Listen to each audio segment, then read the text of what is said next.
Assalamualaikum warahmatullahi wabarakatuh. Izin Bapak, kami dari kelompok 9 ingin menjelaskan tentang hukum hak atas kekayaan intelektual atau yang disebut juga HKI. Di sini izinkan saya untuk memperkenalkan kelompok saya. Ada rekan Nina Dayana, Edwin E. Sumbayak, Salan Alberto, dan William Posma, dan ada rekan Yolanda, dan saya sendiri Renaldi Cesar Akbar. Next.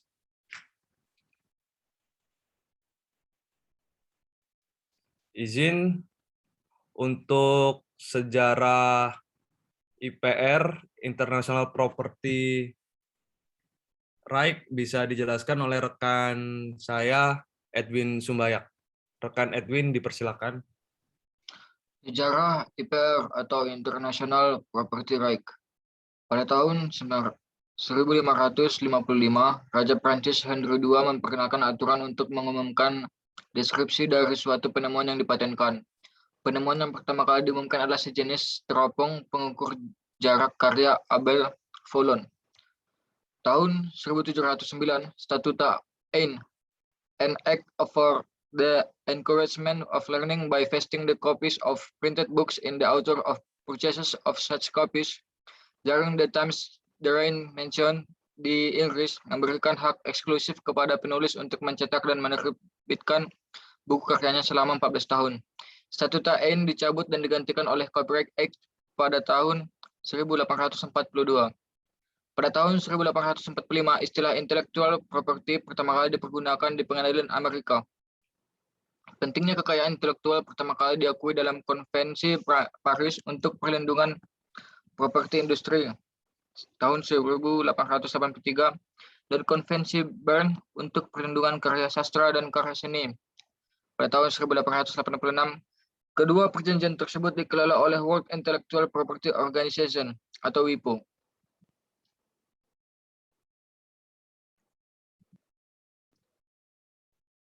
IPR di Indonesia.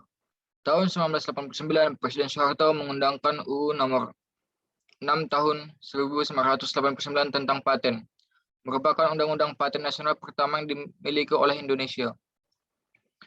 Undang-undang ini berlaku efektif mulai 1 Agustus 1991, kemudian diubah dengan Undang-Undang Nomor 13 Tahun 1997 sebelum digantikan dengan Undang-Undang Nomor 14 Tahun 2001 tentang paten.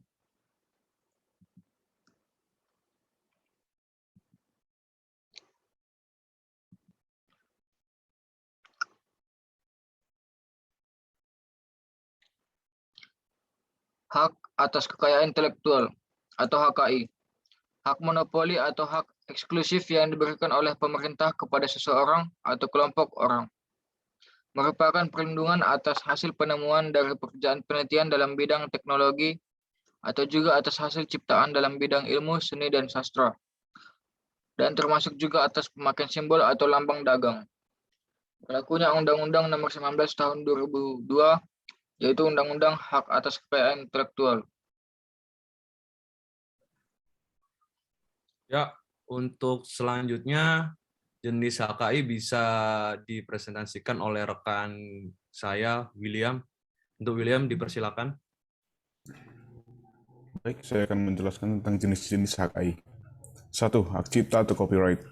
2. Hak kekayaan industri atau industrial property rights yang berisikan hak paten atau paten, merek atau trademark, desain industri atau industrial design, desain tata letak sirkuit terpadu atau layout design of IC, rahasia dagang atau secret trade, praktek persaingan curang atau unfair competition, indikasi geografis atau geographical indication.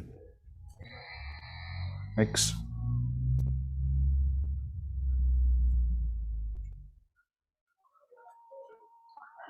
Undang-undang HKI di Indonesia. Yang pertama itu Undang-Undang Hak Paten. Yang kedua, Undang-Undang Hak Cipta. Yang ketiga, Undang-Undang Merek Dagang.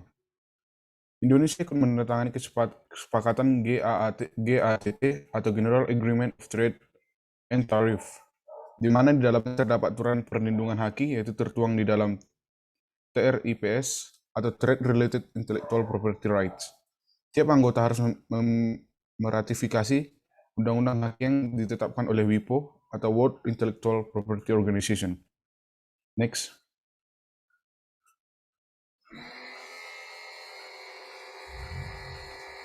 Hak cipta. Hak cipta diatur dalam Undang-Undang Nomor 19 Tahun 2002. Hak cipta adalah hak eksklusif bagi pencipta atau penerima hak untuk 1. Mengumumkan atau memperbanyak ciptaannya. 2. Atau memberikan izin untuk itu dengan tidak mengurangi pembatasan-pembatasan menurut peraturan perundang-undangan yang berlaku. Next.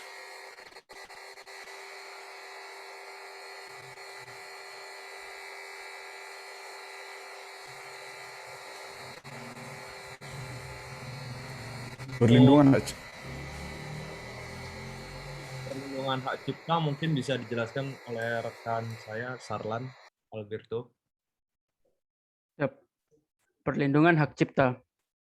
Melindungi ciptaan sebagai buah pikir atau karya manusia atau creation dalam bidang ilmu, seni, sastra yang dilindungi bukan isinya tetapi pada wujud serupa yang digandakan dan dapat dikomersialkan. Contoh, buku cetakan, software komputer, rekaman ciptaan musik, lukisan, patung, drama, fotografi, dan lain-lain yang tercantum dalam undang. Dasar pemberian hak cipta. Pertama, mencipta dan mengumumkan ke masyarakat seperti mempublikasi, memamerkan, atau mengedarkan. Next.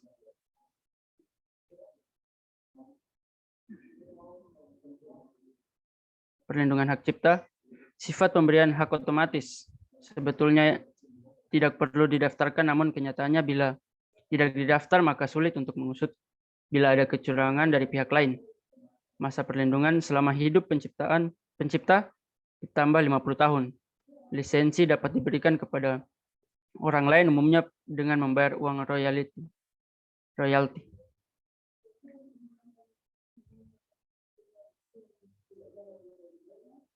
Dua, hak kekayaan industri. Yang pertama paten, kedua merek, yang ketiga desain industri, yang keempat desain tata letak sirkuit terpadu, yang kelima rahasia dagang, dan yang keenam praktek persaingan curang. Yang ketujuh geographical indication. Ya, untuk paten bisa dijelaskan oleh rekan saya, Nina. Untuk rekan Nina dipersilakan. 1. Paten. Untuk melindungi penemuan atau invention, bidang teknologi, produk, dan proses, dasar pemberian hak, kebaruan atau novelty. Yaitu belum ada orang lain yang mengetahui, tidak boleh dipamerkan atau dipublikasikan sebelum didaftarkan di kantor paten, dan yang terakhir diutamakan pendaftar yang sudah mendaftar lebih dahulu. Macam-macam dan masa perlindungan. Yang pertama, paten sederhana, yaitu 10 tahun, dan tidak dapat diperpanjang. Yang kedua, paten biasa, yaitu 20 tahun. Semua penemuan harus dapat dipakai dalam industri dan bernilai bisnis.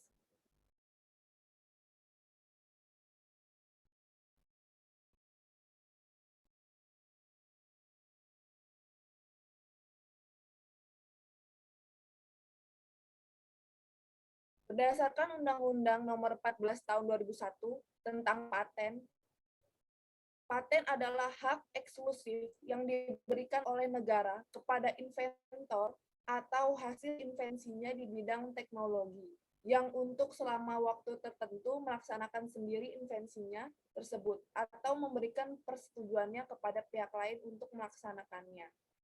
Pasal 1 ayat 1.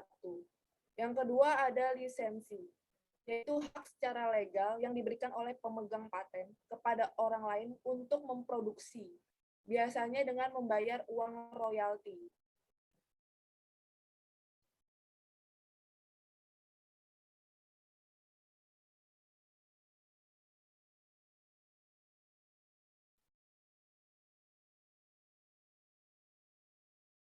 Yang kedua ada merek dagang. Tujuannya itu untuk melindungi pemakaian logo, lambang, gambar, dan tulisan untuk perusahaan atau jenis produk, barang, atau jenis jasa. Dasar pemberian hak, yaitu pertama kali yang mendaftarkan tidak mirip atau sama dengan merek yang telah terdaftar terdahulu. Masa perlindungan 10 tahun dapat diperpanjang terus tiap 10 tahun.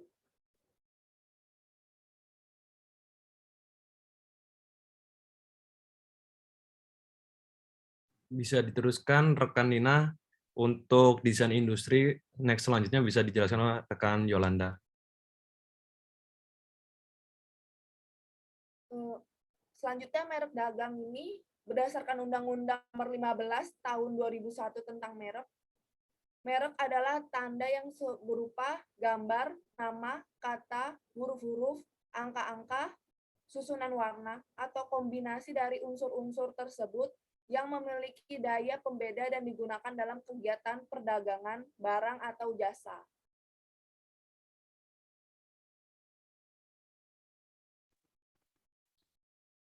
Untuk penjelasan desain industri bisa diteruskan oleh rekan saya Yolanda. Dipersilakan. Izin melanjutkan desain industri. Berdasarkan Undang-Undang Nomor 31 Tahun 2000 tentang desain industri. Desain industri adalah suatu kreasi tentang bentuk, konfigurasi, atau komposisi garis atau dua dimensi yang memberikan kesan estetis dan dapat dipakai untuk menghasilkan suatu produk, barang, komoditas, industri, atau kerajinan tangan. Pasal 1 ayat 1.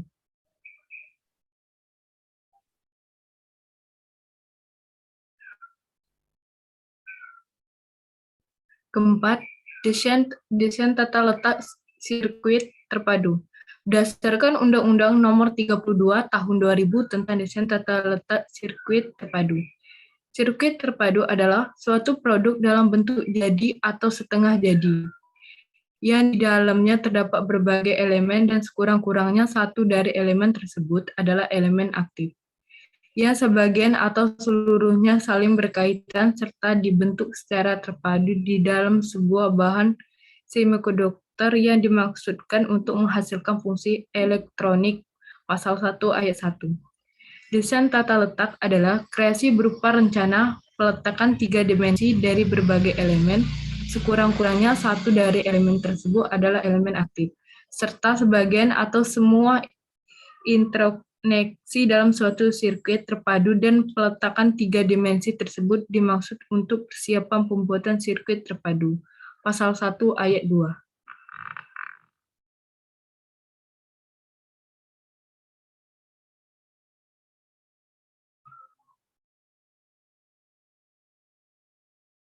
Lima, rahasia dagang. Menurut Undang-Undang Nomor 30 Tahun 2000 tentang rahasia dagang. Rahasia dagang adalah informasi yang tidak diketahui oleh umum di bidang teknologi atau bisnis, mempunyai nilai ekonomi karena berguna dalam kegiatan usaha dan dijaga kerahasiaannya oleh pemilik rahasia dagang.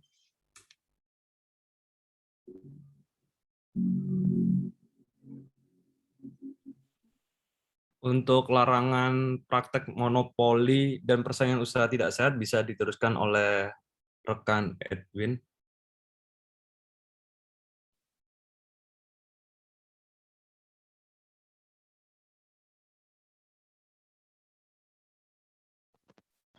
Enam, larangan praktek monopoli, persaingan usaha tidak sehat. Pada tanggal 5 Maret 1999 oleh Pemerintah Republik Indonesia dan DPR mengeluarkan suatu peraturan perundang-undangan tentang larangan praktek monopoli dan persaingan usaha tidak sehat. Undang-Undang Nomor 5 Tahun 1999. Monopoli adalah penguasaan atas produksi dan atau pemasaran barang atau atas penggunaan jasa tertentu oleh suatu pelaku atau suatu kelompok pelaku usaha. Dan persaingan usaha tidak sehat adalah persaingan antara pelaku usaha dalam menjalankan kegiatan produksi dan atau pemasaran barang dan atau jasa yang dilakukan dengan cara tidak jujur atau melawan hukum atas menghambat persaingan usaha.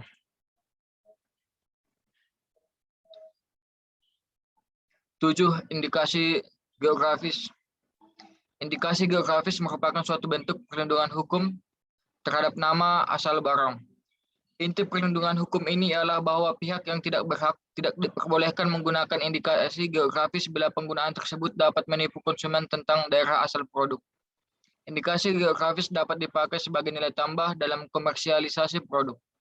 Diatur dalam Undang-Undang Nomor 15 Tahun 2001 dan Peraturan Pemerintah Nomor 51 Tahun 2007.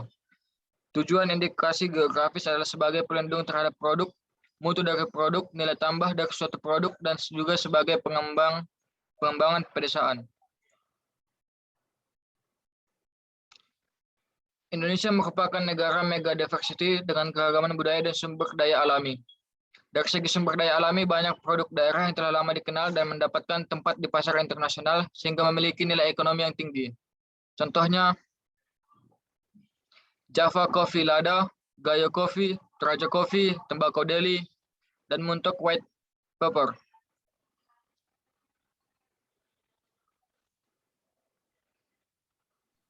Berikutnya adalah Untuk jenis lisensi bisa diteruskan oleh rekan William. Jenis-jenis lisensi. 1. Lisensi atas hak kekayaan intelektual. 2. Lisensi massal. 3. Lisensi merek barang atau jasa. 4. Lisensi hasil seni dan karakter. Dan 5. Lisensi bidang pendidikan.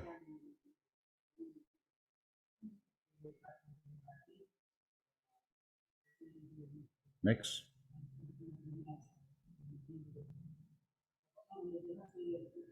Satu, lisensi atas hak kekayaan intelektual. Salah satu jenis lisensi adalah lisensi atas hak intelektual, misalnya perangkat lunak komputer. Pemilik lisensi memberikan hak kepada pengguna untuk memakai dan menyalin sebuah perangkat lunak yang memiliki hak paten ke dalam sebuah lisensi. Lisensi atas hak kekayaan intelektual biasanya memiliki beberapa pasal atau bagian dalamnya, antara lain: 1. Syarat dan ketentuan atau terms and condition. 2. Wilayah atau teritori. 3. Pembaruan atau renewal. 4.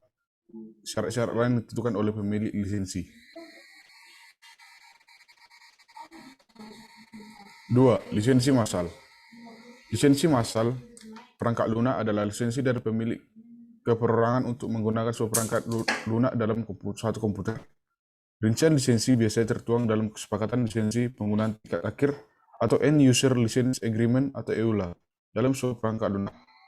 Di bawah perjanjian EULA, ini penggunaan komputer dapat melakukan instalasi perangkat lunak dalam satu atau lebih komputer tergantung perjanjian lisensi. 3. Lisensi merek barang atau jasa. Pemilik barang atau jasa dapat memberikan izin atau lisensi kepada individu atau perseroan agar individu atau perseroan tersebut dapat mendistribusikan atau menjual sebuah produk atau jasa dari pemilik barang atau jasa di bawah sebuah merek dagang. Dengan pemakaian lisensi tipe ini, pemakai lisensi dapat menggunakan atau menjual atau mendistribusikan merek barang atau jasa di bawah sebuah merek dagang tanpa khawatir dituntut oleh hukum atau pemilik lisensi. Sebagai contoh, sebuah perusahaan dapat memakai desain dan teknologi sebuah produk atau jasa berasal dari suatu negara dan dipasarkan dengan memakai nama lain di negaranya sendiri.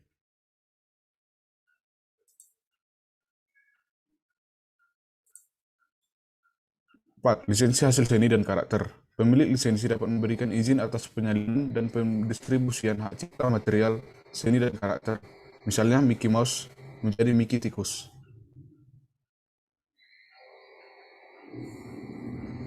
5. Lisensi bidang pendidikan. Contoh, sebuah buku yang diterbitkan di Amerika Serikat dan diterbitkan ulang khusus untuk Cina daratan khusus menggunakan lisensi. Gelar akademis termasuk sebuah lisensi. Sebuah universitas memberikan izin kepada perorangan untuk memakai gelar akademis.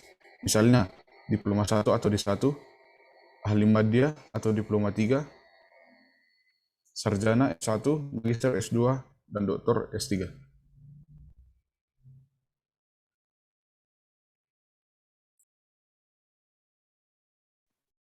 Untuk daftar UHKI bisa dijelaskan oleh rekan saya, Sarlan. Untuk rekan Sarlan, dipersilakan. Daftar Undang-Undang HKI. Yang pertama, Undang-Undang Rahasia Dagang atau Undang-Undang Nomor 30 Tahun 2000 Lembaran Negara Republik Indonesia tahun 2000 nomor 242. Yang kedua, Undang-Undang Desain Tata Letak Sirkuit Terpadu dalam Undang-Undang 32 tahun 2000 atau Lembaran Negara Republik Indonesia tahun 2000 nomor 244. Dan yang ketiga, Undang-Undang Desain Industri atau Undang-Undang nomor 31 tahun 2000 atau Lembaran Negara Republik Indonesia tahun 2000 nomor 243. Dan yang keempat, Undang-Undang Hak Cipta. Undang-Undang nomor 6 tahun 1982 tentang Hak Cipta atau Lembaran Negara Republik Indonesia tahun 1982 nomor 15. Undang-Undang nomor 7 tahun 1987 tentang perubahan atas Undang-Undang nomor 6 tahun 1982 tentang Hak Cipta atau Lembaran Negara Republik Indonesia tahun 1987 nomor 42. Dan Undang-Undang nomor 12 tahun 1997 tentang perubahan atas Undang-Undang nomor 6 tahun 1982 sebagaimana telah diubah dengan Undang-Undang nomor 7 tahun 1987 atau Lembaran Negara Republik Indonesia tahun 1997 nomor 29 dan Undang-Undang nomor 19 tahun 2002 tentang Hak Cipta.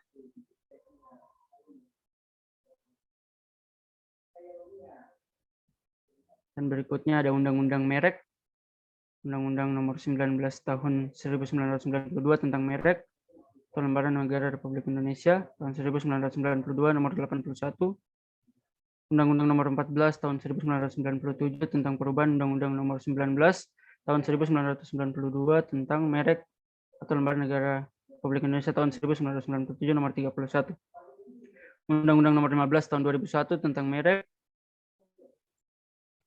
Lembaran Negara Republik Indonesia tahun 2001 nomor 110. Dan berikutnya ada Undang-Undang Paten, yaitu Undang-Undang nomor 6 tahun 1989 tentang paten. Lembaran Negara Republik Indonesia tahun 1989 nomor 39. Undang-Undang nomor 13 tahun 1997 tentang perubahan Undang-Undang nomor 6 tahun 1989 tentang paten. Lembaran Negara Republik Indonesia tahun 1997 nomor 30 dan Undang-Undang nomor 14 tahun 2001 tentang paten. Lembaran Negara Republik Indonesia tahun 2001 nomor 109 penjelasan Undang-Undang nomor 14 tahun 2001 tentang paten atau tambahan Lembaran Negara Republik Indonesia nomor 4130.